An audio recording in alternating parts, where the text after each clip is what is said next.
고등학교 때 여름 수련을 떠나게 됐습니다. 저희 부모님이 출석하시던 교회가 가능제일교회였는데 그때는 한 50명 정도 분들의 성도님들이 함께 계셨고 학생부 수련회지만 담임 목사님이 함께 주관하시면서 첫날 수련회 저녁을 맞이하여 연극을 하게 되었습니다. 3계조로 학생부서가 함께 연극을 준비하고 또 권사님들은 감자를 쪄서 간식을 준비하고 계셨고 마침내 연극이 시작되고 끝났는데 그 중에 한 조가 1등을 했어요. 목사님이 이제 판단하신 거죠. 어떤 종가 봤더니 연극을 하는데 마귀의 역할을 하는 그런 연극을 했는데 그 조가 1등한 거예요. 까만 옷을 입고 얼굴에 붉은 칠을 하고 그리고 마귀가 교회 다니는 우리 어린 학생들뿐만 아니라 청년, 장년, 노년에 이르기까지 얼마나 논리적으로 간교하게 생각을 집어넣어서 하나님과 점점 멀어지게 하는지 아주 생생하게 목소리까지 변형시켜가면서 연극을 했던 장면이 지금도 기억이 납니다. 두 번째는 항상 18번지처럼 등장하는 돌아온 탕자. 사실은 기다리는 아버지가 맞죠. 본래 중심은 탕자가 주인공이 아니고 기다리고 계시는 아버지가 주인공인데 그 연극을 했고 세 번째는 고뇌하면서 이리저리 갈피를 잡지 못하면서 결국은 우리 주님을 배반하는 베드로에 대해서 연극을 했는데 이 모든 연극 중에 하필이면 사탄을 묘사한 그 연극이 가장 잘했다 해서 1등을 주었습니다. 왜 그랬을까요? 가만히 보니까 제가 훗날에 성장하면서 보니까 사탄은 항상 기다리는 아버지를 배반하도록 탕자에게도 다가왔고 망설이는 베드로에게도 예수님이 책망하신 것처럼 사탄아 내 뒤로 물러가라. 너는 하나님의 일을 생각하지 아니하고 사람의 일을 생각하는 자로다. 여기도 사탄이 다가간 거예요. 그리고 공통적으로 사탄은 지금도 끊임없이 이 지구의 역사가 마감되는 순간까지 끊임없이 불신자들은 별로 신경 쓸 거 없고 신자들에게 다가온다는 사실을 성경은 누누이 이야기해주고 있습니다. 이게 얼마나 불행하고 막막한 이야기입니까? 하지만 하나님은 오늘 이사야 선지자의 입을 통해서 우리에게 다시 한번 인식시켜 주시기를 사탄도 끊임없이 다가오지만 하나님도 항상 우리에게 24시간 다가오시는 하나님이시다. 이것을 분명하게 일깨워 주기를 원하십니다. 항상 다가오시는 하나님의 역사에 두 가지 방면이 있다는 것을 우리에게 본문 말씀을 통해서 깨닫게 하십니다. 이사야 선지서는 기록된 대로 1장 1절에 남쪽 유다 아하스와 남쪽 유다의 우시야, 요담, 아하스, 히스기야 이 4대 왕들 시대에 하나님이 열어서 보여주시는 계시의 말씀으로 다가오신 것을 선포하고 기록했던 말씀이 바로 이사야 전체의 내용입니다. 그 시대를 향해서. 그리고 믿지 않는 불신자들도 이 목소리를 들으라고 일상을 살다가 오늘 주님의 날에 진정한 안식이 있는 주님의 날에 자신을 드리면서 예배하고 있는 나 자신에게 지금 다가오시는 하나님의 말씀입니다. 성경은 어떤 본문을 대하든지 내가 그 본문을 대하게 될 때 하나님이 현재적으로 나에게 다가오고 계신다. 이것을 분명히 깨닫게 하십니다. 하나님이 이사야 선지자에게 8장 오늘 본문 1절에 보면 다가오셔서 현재 시제로 다가오셔서 선지자에게 명령하십니다. 커다란 글자를 쓸 수 있는 서판에 통용 문자로 그 시대에 누구든지 알아들을 수 있는 문자로 마헬살랄 하스바스라고 쓰라고 명령하시는데 그 뜻이 여러분 8장 1절 그 밑에 보면 나와 있습니다. 4번 아라비아 숫자가 있고 뭐라고 해석됩니까? 노략이 속함. 노략이 속하다. 노략이 아주 재빠르게 임할 것이다. 이러한 뜻의 글자를 쓰게 하십니다. 하나님이 다가오시는 것이죠. 더 나아가서 2절에 보면 하나님은 안심이 안 되셨기 때문에 또다시 다가오는데 2절 말씀에 나오는 제사장 우리야와 스가랴를 불러서 증언하게 하시면서 다가오시겠다고 말씀하고 있습니다. 이사야 선지자는 자기 아내를 가까이 하고 이제 두 번째 아들을 출산하였을 때 하나님이 다가오셔서 명령하시죠. 아들의 이름을 마헬살랄 하스바스라고 하라. 그가 아빠, 엄마라고 부르기 전에 아마도 1살 아니면 2살 미만의 나이가 되기도 전에 큰 사건이 일어나게 되는데 4절 하반절에 다메섹의 제물과 사마리아의 노략물이 아수르 왕 앞에 옮겨질 것이다. 다가오셔서 이사야 선지자에게 이렇게 말씀합니다. 여기 나라들이 4절에 나오는데 다메섹은 아람 나라입니다. 아람 나라와 사마리아, 북쪽 이스라엘이죠.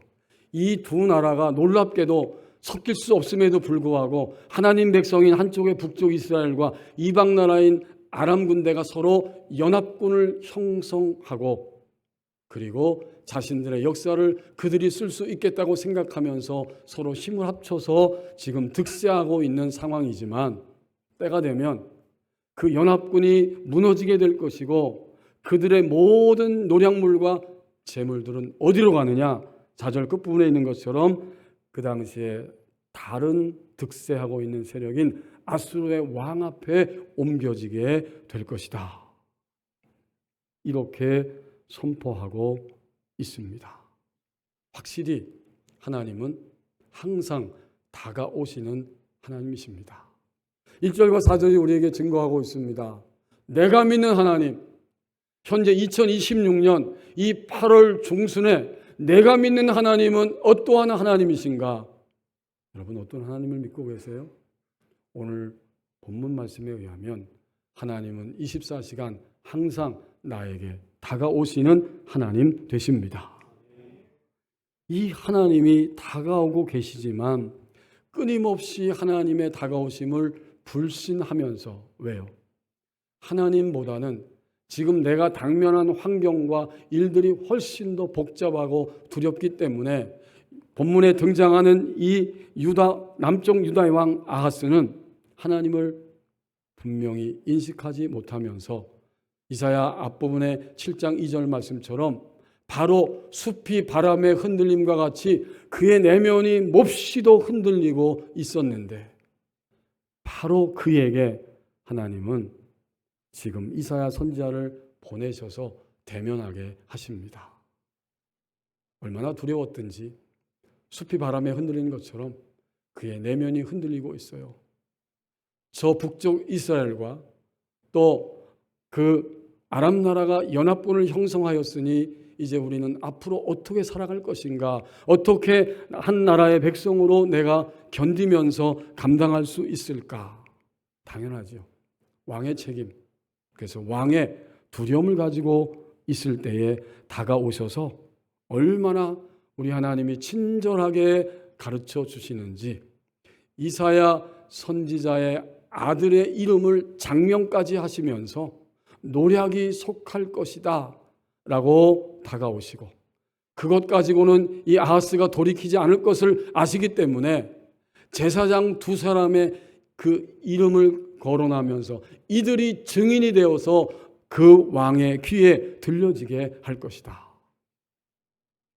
이 모든 것은 한 가지 목표가 있잖아요. 그게 뭘까요? 유다왕 아하스야, 너의 마음이 흔들리고 있지만 너는 나를 주목하면 된단다. 그 한 가지를 말씀해 주시려고 줄기차게 하나님이 지금 그에게 다가오고 계셨습니다. 사실 이러한 본문을 통해서 오늘 우리는 깨닫습니다. 하나님이 항상 다가오고 계시는데 하나님이 다가오시는 역사는 두 가지 방면이 있다는 사실을 깨닫게 하십니다. 첫 번째는 뭘까요? 하나님이 다가오시는데 항상 다가오시는데 그것을 알아들음의 차원이 있습니다. 알아들음의 차원, 알아차리는 차원이 있는 거예요. 누구처럼? 1절에서 4절 말씀에 나오는 이사야 선지자와 두 명의 증인 제사장들처럼 하나님이 지금 이렇게 다가오시는구나라고 알아듣습니다. 그리고 알아차리게 됩니다. 사실 이사야 선지자도 처음부터 알아듣지 못했어요. 이사야 6장 1절부터 여러분이 나중에 읽어보시면 알겠지만 이사야는 알아들을 수가 없었어요. 어느 날 너무 고통스럽고 힘이 들어서 하나님의 높이 들린 보좌 앞에 나갔더니 거기서 주님이 다가오셔서 자기를 깨끗하게 하시고 새롭게 하시는 이 전율적인 몸의 체험을 통해서 그때부터 하나님을 알아차렸어요. 알아들은 거죠. 하나님 내게 항상 다가오시는구나. 그날 이후로 6장에서 시작된 이사야 선지자의 이야기는 이사야서 마지막 66장에 이르기까지 줄기차게 알아듣고 하는 알아차리는 역사를 향해 그의 인생이 진행되고 있었다는 사실을 분명하게 보여줍니다. 이사야 선지자 그리고 오늘 이 3절 거기에 4절에 함께 4절까지의 말씀에서 등장하고 있는 제사장 우리야와 스가랴 이 두 사람도 하나님 뭐라고 증언하세요? 놀랍게도 2절에 보면 내가 진실한 증인이라고 인정하십니다. 하나님 앞에 진실하기 때문에 내 말을 알아듣고 항상 알아듣는 진실한 나의 종들이기 때문에 그를 유다왕 아하스에게까지 선지자와 함께 보낼 수 있었다는 말씀입니다. 그리스도인의 신분은 주님을 믿고 나서 점점 변화하게 되는데 나 자신이 나의 환경 전체에서 항상 다가오시는 하나님을 내가 점점 알아듣고 알아차리게 됩니다. 아무도 대신해 주지 않아요. 남편이 아내가 남편을 대신해 줄 수도 없어요. 자녀가 부모를 대신해 줄 수도 없어요. 이것은 전적으로 그야말로 내가 알아들어야 하는 것이고 내가 알아차려야 하는 것입니다. 이게 그리스도인의 진정한 변화예요. 얼마나 믿었느냐? 기간보다도 얼마나 믿으면 믿을수록 시간이 지나고 날이 가고 달이 가면 갈수록 나는 하나님을 다가오신 하나님을 알아보고 있는가? 이게 신앙의 그리스도인의 삶의 전부잖아요. 그렇지 않습니까? 우리의 고민은 하나님을 알아보지 못하기 때문에 오는 고민입니다. 유다왕 아하스가 그 내면이 그렇게 흔들리는 것은 항상 다가오는데 하나님의 다가오심을 알아들을 수 없기 때문에 알아차리지 못하기 때문에 불안한 것이었습니다. 우리도 오늘 깨닫습니다. 하나님 우리에게 다가오실 때에 첫 번째 방면이 있는데 알아들음의 차원이 있다. 그러면 이제 두 번째 차원은 뭘까요? 이건 너무나 자연스럽죠. 알아들었기 때문에 알려줌의 차원으로 살아갑니다. 지금 이사야 선지자와 두 증인은 알아들었어요.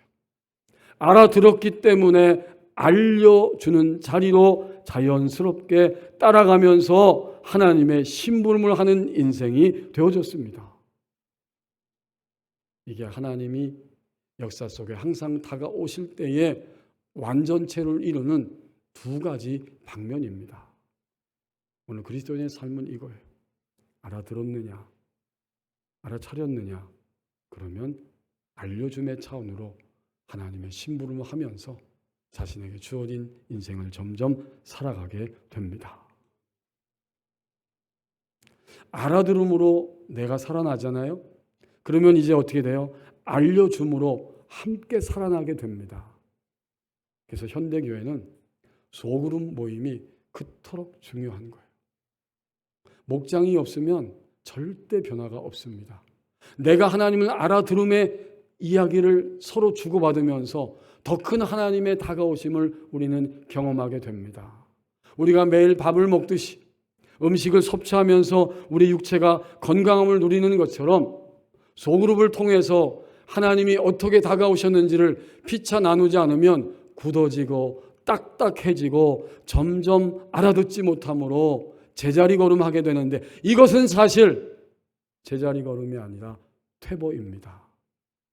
5년 전, 10년 전에 만났던 하나님이 다예요. 퇴보죠. 지금 나를 둘러싼 모든 환경이 제일 힘든 것입니다. 퇴보지요. 그러나 하나님 역사의 두 방면을 보니까 알아들음이 먼저 있었고 그 다음에 알려줌의 차원까지 가는 게 온전한 것이다. 이 하나님의 역사 속에 우리들은 살아갑니다. 지난주 목요일이라고 기억되는데 제가 새벽 기도를 마치고 서재에 있다가 7시 반 정도에 조금 넘어서 출발해서 양지빌라 사택으로 가는 중이었습니다. 우리 교우들이 아시는 것처럼 우리 교회 문을 나서면 좌회전에서 법원리 사거리가 있고 거기서 다시 좌회전하면 이제 금천 방향으로 가는데 몇 년 전에 큰 사거리가 하나 생겼죠. 그 사거리 막 가는데 차 한 대가 정차하는 동시에 저도 정차했어요. 왜? 신호등이 빨간불로 바뀌었기 때문에 딱 섰습니다. 서서 오른쪽은 문산 가는 가야랜드 방향, 왼쪽은 56번 국도가 조성된 바로 그 길 앞에 딱 교차로에 서 있었어요. 짧은 순간이죠. 근데 갑자기 앞에 있는 분이 문을 쾅 하고 열더니 처벅처벅 저한테 달려오는 거예요. 깜짝 놀랐어요. 하지만 그분이 문을 열고 저에게 다가오는 순간 저의 놀램은 웃음과 감격으로 바뀌었습니다. 제가 차문을 당연히 내리니까 할렐루야 목사님 하고 인사를 합니다. 제 스타렉스 차에 법원리 교회라고 써 있고 금방 알아보죠. 교회 차인지. 그리고 보니까 제 얼굴이 보였던 모양이에요.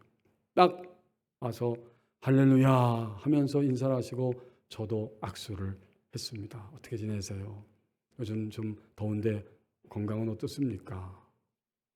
그리고 괜찮다고 하시면서 제가 마지막 말은 언제든지 주님의 교회, 법은리 교회 예배하러 편안하게 오십시오. 지금 쉬고 있거든요. 딱 하나님 앞에 나오는 거 문 딱 닫고 안 나온 지가 벌써 여러 번 문자와 전화했지만 안 나온 지가 몇 개월 됐어요. 그분의 이름을 말씀드리면 안 될 것 같기 때문에 안 알려줄 겁니다. 아무튼 그분이었어요. 저는 그때 깨달았어요. 하나님이 이분에게 동시에 저에게 다가오셨구나. 저에게도 다가오신 거죠. 양떼를 바라보면서 얼마나 기도하였느냐. 하나님이 섬기게 하신 주님의 자녀들을 얼마나 진리 가운데로 이끌기 위해 우리 장로님이 오늘 목회자인 저를 위해 간절히 기도해 주셨습니다. 얼마나 중심과 열의를 다하여 말씀을 준비하며 하나님의 다가오심을 알려주려고 하는 이러한 모습으로 지금 내가 섬기고 있는가. 저한테 다가오신 거예요. 그리고 그분에게는 여러분 놀랍지 않으세요? 저는 전율이 몸에 돋았습니다. 어쩌면 그 짧은 그 시간도 정확해요. 그렇게 서로 안부 주고받고 의자에 그 집사님도 앉고 저도 앉았는데 하나 둘 셋 넷 다섯 하니까 신호가 바로 바뀌더라고요. 정확한 시간에 정확한 지점에 하나님이 그날 그 집사님에게 저에게 다가오셨습니다. 기도하기는 바라기는 하나님의 다가오심을 그 집사님이 알아차렸으면 알아들었으면 이것이 저의 간절한 기도이고 오늘 예배하는 우리 교우들의 기도가 되어야 할 것입니다. 하나님은 이렇게 항상 다가오시는 하나님이십니다. 그리고 알아들었다면 알아차렸다면 우리는 그 다음부터는 하나님을 나의 자녀들에게 부모님에게 성도들에게 서로에게 삶을 통해 때로는 하나님의 감동을 따라 입술을 열어서 하나님의 다가오심을 알려주는 이러한 삶으로 나가게 될 것입니다. 오늘 1절에서 4절 말씀이 우리를 일깨워 주시길 원하시는 하나님의 음성이지요. 이 말씀이 부담스럽습니까? 이 말씀이 벅찹니까? 아니면 반대로 이 말씀이 오늘 나에게 새로운 희망과 해볼 수 있는 이러한 간절함과 감격으로 다가오고 있습니까? 지금 나를 둘러싸고 있는 모든 환경, 인적 환경, 물적 환경, 이 모든 것들은 하나님의 다가오심이기 때문에 나는 오늘 다시 이것을 알아듣기를 원합니다. 이러한 갈망의 마음으로 다가서고 계십니까? 그래서 마침내 무덤덤, 무감각, 무심함에서 알려줌의 차원까지 나는 앞으로 가겠습니다. 라고 하는 거룩한 열망이 오늘 저와 여러분의 심령 안에서 솟아나고 있습니까? 그렇다면 지금 현재 나의 선택은 선지자와 증인의 선택을 하는 것입니다. 1절에서 4절에 나오는 이사야 선지자와 두 사람의 증인의 선택을 나는 지금 하고 있는 것입니다. 5절에서 8절 말씀을 보십시오. 변화되지 않는 부분을 두드리는 주님의 손길이 있습니다. 이제 하나님은 4절까지는 아하스 왕의 한 사람에 대한 다가오심이었다면 오늘 5절은 이렇게 시작하고 있죠. 여호와께서 다시 내게 말씀하여 이르시되, 도저히 변화되지 않는 부분을 가지고 있기 때문에 다시 또 다시 이사야 선지자를 통해서 다가오고 계십니다. 이번에는 단수가 아니라 복수인데 바로 남쪽 유다 백성 전체를 향해서 하나님이 다가오십니다. 6절 말씀, 이 백성이 전체예요. 백성 전체가 그토록 하나님의 다가오심을 감지하지 못하고 그래서 변화가 없는 거죠. 이 백성이 천천히 흐르는 실로아 물을 버리고 르신과 르말랴의 아들을 기뻐하느니라. 이게 그들의 실체예요. 지금 천천히 흐르는 실로아 물은 예루살렘 성에서 조금 떨어진 곳에서 흘러내리는 물입니다. 그 물이 지금 기온샘을 이렇게 샘에서 도성 안으로 흘러들면서 매우 부드럽고 천천히 흐르고 잔잔하고 고요한 흐름으로 흐르는 물입니다. 이 실로아 물을 백성들이 버렸다는 거예요. 이 말씀은 곧 하나님의 다가오심을 더 이상 기대하지 않고 그것을 믿어드릴 수 없었고 그것을 거절하고 돌아섰다는 말씀이에요. 그 밑에 그 말씀이 분명히 나오죠. 실로아 물을 버리고 어떤 물을 선택했느냐? 6절에 보니까 하반절에 르신과 르말랴의 아들을 기뻐하게 됩니다. 여기 르신은 아람 왕 르신이고 르말랴의 아들은 베가 왕인데 북쪽 이스라엘 왕이에요. 그들이 연합전선을 형성해서 지금 다가오기 때문에 유대와 그 나라 전체가 두려워 떨고 있는 상황이잖아요. 근데 그들을 기뻐합니다. 무슨 소리냐면 마침내 하나님께서 그 연합군들을 패배시키게 되는 것을 그들이 보면서 기뻐하는 거죠. 왜요? 우리가 이제 의지하고 따라가야 할 대상은 우리 역사 속에서 나의 일생 가운데서 저 거대한 나라 아수르 제국이다. 저기에 우리의 인생에 소망이 있을 것이다. 그걸 기대하면서 이 연합군의 멸망을 보고 기뻐하는 거예요. 하나님 7절에서 말씀하십니다. 그러므로 주 내가 흉용하고 창일한 큰 아수르 왕과 그의 모든 위력으로 그들 곧 유다 백성을 뒤엎을 것이고 골짜기에 차고 모든 언덕에 넘치도록 할 것이고, 더 나가서 마지막 8절에 보면 실감나는 장면이 나옵니다. 흘러 유다에게 들어와서 가득하여 어떻게 해요?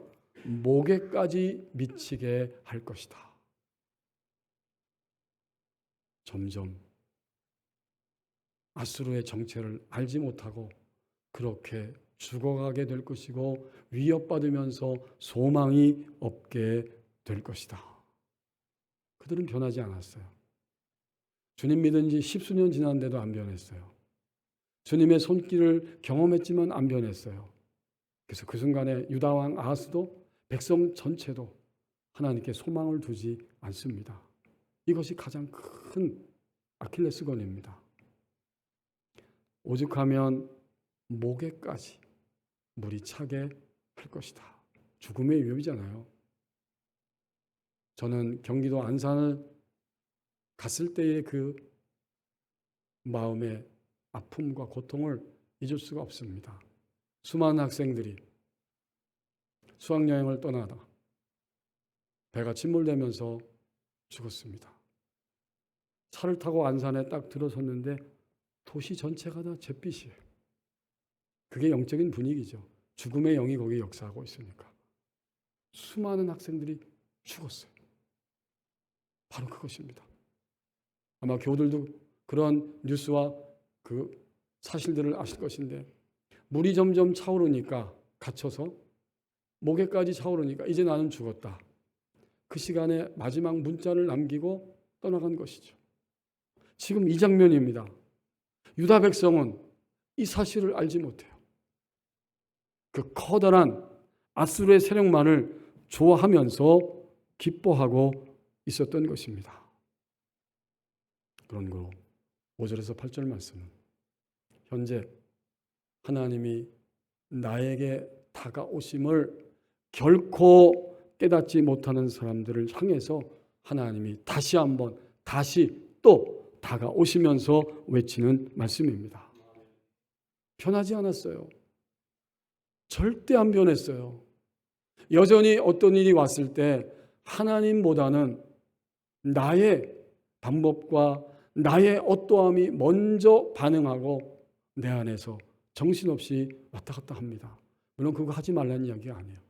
전문가의 얘기도 듣고 나의 판단도 있고 다 들어야 돼요. 근데 그것은 하나님의 다가오심을 발견하기 위한 과정 속에서 일어나는 일들이고 마지막 단계는 항상 다가오시는 하나님을 발견하는 곳으로 우리의 초점이 맞춰지게 되어야 한다. 그것을 오늘 여기서 생생하게 보여주고 있습니다. 오늘 나의 장벽을 생각해 볼 수 있습니다. 저에게도 있고 우리 교우들께도 있습니다. 질병의 장벽이 있죠. 이것은 몸의 질병이며 또 하나님 앞에 하나님을 멀리 떠난 상태에 있는 우리의 가족과 우리가 알고 있는 애석할 수밖에 없는 어떤 사람들입니다. 이게 질병의 장벽이에요. 주님을 떠나 있어요. 몸에도 질병이 있고. 두 번째는 물질의 장벽이 있습니다.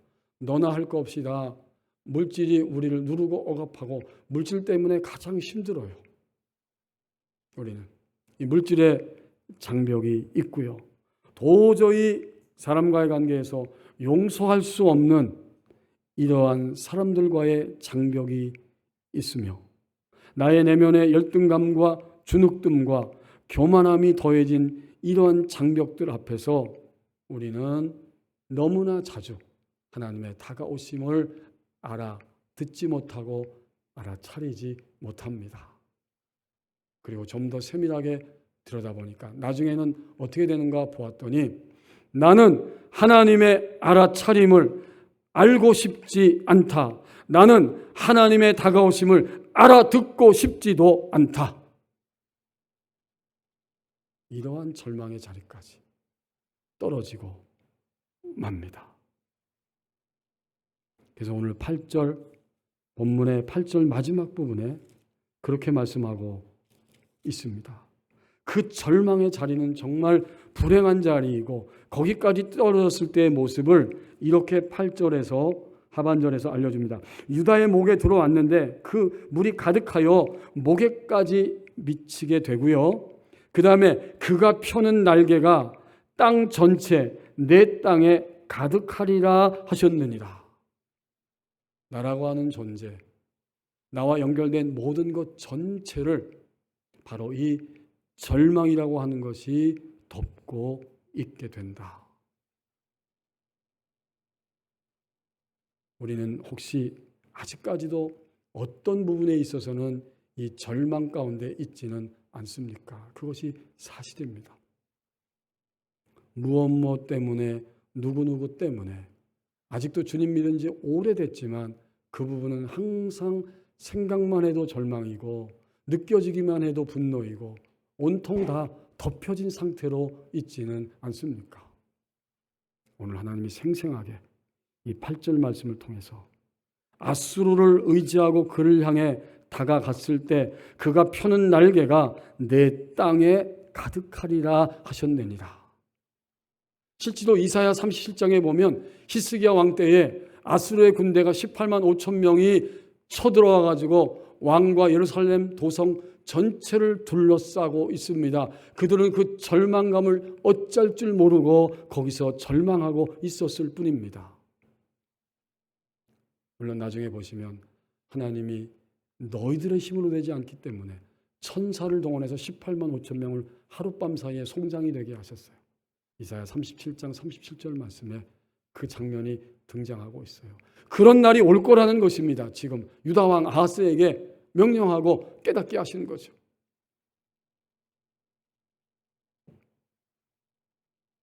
하지만 그럼에도 불구하고 역시 하나님은 사랑의 하나님이세요. 그러나 오늘 그럴 때를 내다보시면서 나를 위해 다가오시는 하나님의 그 다가오심의 역사를 문자로 생명의 언어로 본문 말씀에 기록해 놓으셨습니다. 그것이 무엇인지 발견하셨습니까? 8절 중간에 있는 말씀입니다. 임마누엘이여. 참 하나님은 놀라운 사랑의 아버지이십니다. 절망, 죽음 그 위협 속에 떨어질 것을 예언하시면서도 역시 하나님은 이렇게 중간쯤에 8절 중간쯤에 말씀하십니다. 임마누엘이요. 무슨 뜻인지 우리는 다 알고 있습니다. 마태복음 1장 23절에 예수님이 탄생하실 것을 말씀하시면서 하나님이 우리와 함께 계시다. 하나님이 우리와 함께 계신다. 이 말씀은, 이 단어는 법칙적이고 생명적입니다. 나의 내면의 상태의 어떠함과 관계가 없는 진리이기 때문에 법칙적이에요. 무조건적인 하나님의 법칙이고요. 그리고 이 말씀을 향해 고개를 돌리는 순간 다시 살아날 수 있기 때문에 생명적입니다. 하나님은 우리가 얼마나 연약한 인생인지, 얼마나 주님을 신뢰할 수 없는 그런 인생인지를 아시기 때문에 중간에 이 단어를 새겨 넣으셨습니다. 법칙적이면서 생명적인 단어 임마누엘. 이것은 변하지 않는 자들을 향해서 지금도 문을 두드리며 다가오시는 주님의 손길이라는 사실을 우리에게 생생하게 보여주고 계십니다. 이 손길이 영원하기 때문에 오늘 우리는 다시 선택하면 되고요. 선택할 수 있습니다. 어젯밤까지 실패하였을지라도 오늘 예배 자리에서도 전혀 하나님을 향해 반응하지 않는 나의 실패한 모습이 있었을지라도 저는 결코, 우리 모두는 결코 낙심할 이유가 없습니다. 그냥 실패가 아니라 이것은 다시 알아듣고 알아차릴 수 있는 시작점과 기회가 되기 때문입니다. 하나님이 저와 여러분을 아직까지 살려두신 것을 보면 나의 삶은 다시 시작하는 시작점이에요. 다시 시작할 수 있는 기회임을 분명히 깨닫게 하십니다. 아직은 우리가 하나님의 다가오심을 알아듣고 알아차리면서 알려줄 수 있는 이런 선택을 할 수 있는 기회의 날들입니다. 기도하겠습니다.